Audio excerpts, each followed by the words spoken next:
take our text tonight from the second chapter of Matthew. Matthew 2, in the first two verses. It says, "Now when Jesus was born in Bethlehem of Judea, in the days of Herod the king, behold, there came wise men from the east to Jerusalem, saying, Where is he that is born King of the Jews? For we have seen his star in the east, and are come to worship him." You know, God has one objective, and that is to save mankind. That plan was put in motion before we read in the Bible that before the foundations of the world, Jesus was slotted for his time on earth, his birth here, and ultimately his death and resurrection. And it's God's one objective, to save mankind. He'll go to great lengths to get our attention. I've been drawn to these two verses over the last couple of weeks, and Tina and I were talking this morning, and I was reading and said, I'm not sure what's there, but I keep being drawn to this. And as I read there and was studying some other things, it just the Lord just opened it up to me that God operates in our sphere, that He knows how to get our attention, that these wise men were men of astronomy, looked at watching the skies, and in the heavens, God created something that would get their attention, just for them. I'm sure that other people saw this star or this comet or whatever it was at that time, but we read in the Bible that God put it in place, and they saw it. God operates within our world and knows where to find us. We read that throughout Scripture. Zacharias, he found in the temple, in his world. He was a priest, and the Lord met him through an angel in the temple. The shepherds, their occupation in the fields, God knew where to find them. He sent an angel, a heavenly host, to meet them where they were. And throughout Scripture, Zacchaeus, the Lord found in a tree as he passed by. Zacchaeus, in fact, we read in the first couple verses of that chapter that Zacchaeus went to seek Jesus, it says. Good advice for us to seek Jesus out. And Jesus, we know that Jesus was seeking him. A fisherman he found. Several of them. He went to where they were and called them from their fishing. Tax collector. Back in the Old Testament, Balaam. He went so far as to have a donkey speak to get his attention. I think that would get my attention. If the livestock began I could understand them. I'm sure it would get yours too. Jesus' travels were not random. He knew where he was going. He knew what he was going to see. He knew who he was out to find. And he sought those people out. He still does today. He comes to where we are. He found a 12-year-old boy at youth camp. He found a young man hitchhiking. He found me in a shop, just my shop at home, where I'd go out and try to hide and do things I wasn't supposed to be doing, drinking and smoking pot. And I knew were wrong, but the Lord would find me there and convict me of those things. I would take my black lab on a walk at night, and the Lord would speak to me when I was by myself, me and the dog. The Lord knew where to find me. And he knew that I was going to be at that concert that night when I went to church. A miserable man. And it was no surprise to the Lord that I was there. And that service felt like it was built just for me. I know the Lord orchestrates things, and maybe it was. We see how great a lengths the Lord goes to find people. But he finds us where we are. I wonder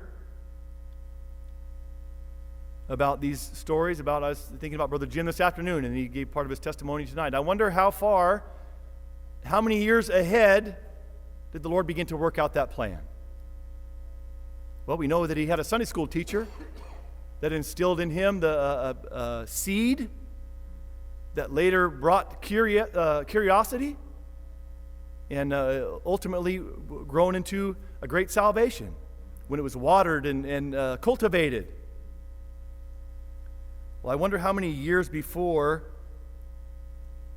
the wise men actually came to find Jesus. How many years before they actually knelt before him and bowed before him? These words, worship, we have come to worship him. Those words mean to fall down and pay homage with your face to the earth. That was their desire, to come to find Jesus. I wonder how many years before that happened did they begin to study and think about this and read the scriptures and begin to notice something different in the skies. And how many years, the Bible isn't completely clear on that. We know that Jesus was probably not in the manger when they came to him. But years they sought and figured this out. And the Lord gave them this sign in the sky to follow.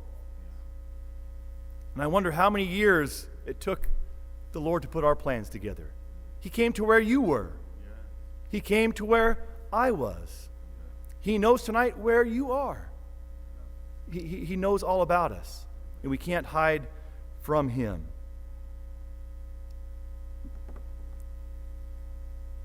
At some point, he appeared to us in our life, in our travels, in our sphere, in our world. We recognize that the Lord was trying to get our attention. And I was thinking this song that we sing sometimes during Christmas time, "O Holy Night." And the stars are brightly shining.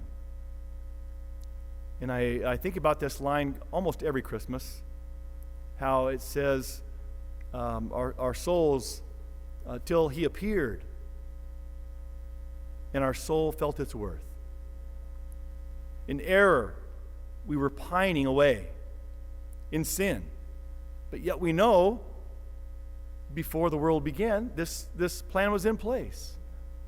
And then, at some point in our life, he appeared to us. Jesus showed himself to us. He made himself known to us. And all of a sudden, our soul realized it was worth something. That we had more to do than just live on this earth and do the best we could. But our soul felt its worth. Christ came to this earth as a baby and lived and died, shed his blood, suffered for me, for you. At that point, when we met Jesus, when he made himself known unto us, our soul came alive and said, I'm worth something. We're worth everything to the Lord. It's his one plan, is to save mankind, to redeem them, to redeem us. He came to where we were. We may never know to what extent the Lord put things in motion, things in place, that he might find us, that he might reach us. We could never know. Back in December of 1968, December 13th, the young baby would be born in Ontario, Canada, and live her life and move to the west side of Canada. And at the same time, there was a young man that had been born and was living his life and doing things, was raised in the church and knew what he should be doing and had every opportunity to embrace the gospel and to live a life that was above reproach. Yet I turned that away and decided to go my own way. And who could have orchestrated, who would have known that in the early part of the winter or the early part of the year in 1989 that those people would meet? I think it's no accident. I believe that it's no accident that the Lord saw this plan way ahead of time. And Tina and I would meet. And the Lord saw far ahead that here's someone that will embrace the gospel. And through those circumstances, meeting and getting to know each other, getting married. And who would have known but the Lord that on October 13th, 1995, that she would bow at an altar of prayer and give her heart to the Lord. The Lord will go to great lengths to reach where we are and bring us to himself.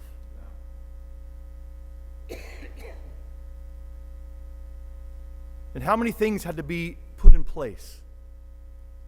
How many pieces of that puzzle had to be put together before his plan came together? Well, he will do what needs to be done. So we can rest assured that he is doing the same for our loved ones, for our daughters, for our grandchildren, for our spouses, for our siblings. If the Lord will put a star in the sky for 3 men to find Jesus, if he will orchestrate a plan to find a young lady in the Yukon that will come back and give her heart to him, if he will put together at a young age a Sunday school that will drop a seed of the gospel into someone's heart, a young boy that will later embrace the gospel, if he will meet a young 12-year-old at a youth camp and put something in his heart that wants him to serve him the rest of his life, and that man is now a pastor, he will do the same thing for our loved ones.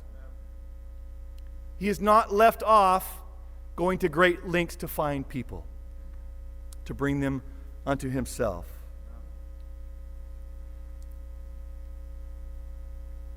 Where is he that is born King of the Jews? For we have seen his star in the east and are come to worship him. In verse 11, we read, and when they were come into the house, they saw the young child with Mary, his mother, and fell down and worshipped him. If we want to find Jesus, we can find him. If our desire is to worship him, we will have an opportunity to worship him. We have an opportunity to meet with the Lord tonight. We come to this place, to this house of prayer. It's by no accident that you're here tonight. The Lord saw you this morning, this afternoon, this week. And maybe you didn't know it, but the Lord knew you were going to be here. He put these things in place that we might come before him and worship him. We might have that opportunity tonight. We have an opportunity to meet with him and worship. Seek him out. An honest heart, a hungry heart will find the Lord looking for them as well.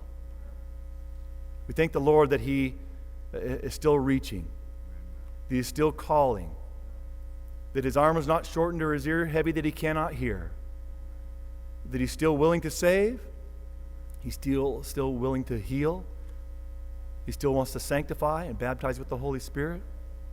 He wants to lift your burden. He wants to assure you that the things he has promised in his word are true and for our claiming. That we can take this book, we can take the words that are in it, and we can take it to heart, and we can open that word, and we can look at that promise and say, Lord, that's mine. That promise you said you would be with me, that's mine. Maybe tonight you find yourself abiding under the shadow of the Almighty, just trying to get close to his presence. The Lord sees you. The Lord knows where you are. The Lord knows what you need. We have a time to worship him tonight. We're going to stand and sing 478. Let's come and pray.